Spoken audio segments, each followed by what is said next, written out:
കണ്ണൂരിലെ സ്വർണ്ണക്കടത്ത് കൊട്ടേഷൻ വിവാദത്തിൽ സിപിഐയുടെ പരസ്യ പ്രസ്താവനയിൽ സിപിഎമ്മിന് കടുത്ത അതൃപ്തി. പാർട്ടി നേതാക്കളെ സംശയനിഴലിൽ നിർത്തുന്ന പ്രസ്താവനയാണ് സിപിഐ സംസ്ഥാന സെക്രട്ടറി ബിനോയ് വിശ്വത്തിന്റെ ഭാഗത്തുനിന്ന് ഉണ്ടായതെന്ന് സിപിഐഎം നേതാക്കൾ ചൂണ്ടിക്കാട്ടുന്നു. സിപിഐക്ക് സംസ്ഥാന നേതൃത്വം പരസ്യമായി മറുപടി പറയാനാണ് ധാരണ.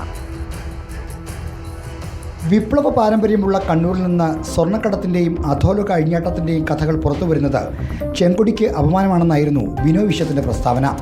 കണ്ണൂരിലെ സിപിഐഎമ്മിനെ ഉലച്ച വിവാദം ഒതുക്കി തീർക്കാൻ ശ്രമിക്കുന്നതിനിടെ ഉണ്ടായ ബിനോയ് വിശ്വത്തിൻ്റെ പ്രസ്താവന വിവാദം ആളിക്കത്തിച്ചു. സിപിഐയുടെ ഈ തുറന്നുപറച്ചിൽ സിപിഐഎമ്മിന് അത്ര രുചിക്കുന്നില്ല.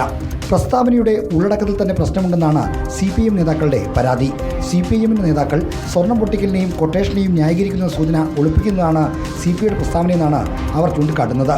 തിരഞ്ഞെടുപ്പ് തോൽവിയുടെ പശ്ചാത്തലത്തിൽ തിരുത്തൽ നടപടിയിലേക്ക് പോകാൻ തീരുമാനിച്ചിടയിൽ പ്രധാന ഘടകകക്ഷിയിൽ നിന്ന് ഇത്രയും വലിയ വിമർശനം സിപിഐഎം പ്രതീക്ഷിച്ചില്ല. പ്രസ്താവനയുടെ സന്ദേശത്തെ ഉൾക്കൊള്ളുന്നുണ്ടെങ്കിലും അതിലെ ഒളിയമ്പുകൾ തള്ളിക്കളയാൻ തന്നെയാണ് തീരുമാനം. സിപിഐയുടെ പ്രസ്താവന പരസ്യമായി തള്ളിപ്പെടണമെന്ന ആവശ്യം പാർട്ടിക്കുള്ളിലുണ്ട്. തെരഞ്ഞെടുപ്പിലെ കനത്ത തോൽവിക്ക് ശേഷം സിപിഐക്കെതിരെ വിമർശനം ഉയർത്തിയാൽ അത് പ്രതിപക്ഷം ആയുധമാക്കുമെന്നത് മാത്രമാണ് സിപിഐഎമ്മിനെ പിന്നോട്ട് വലിക്കുന്നത്. എന്നാൽ മാധ്യമങ്ങളുടെ ചോദ്യം വന്നാൽ പ്രതികരിക്കാൻ തന്നെയാണ് ധാരണ. റിപ്പോർട്ടർ, തിരുവനന്തപുരം.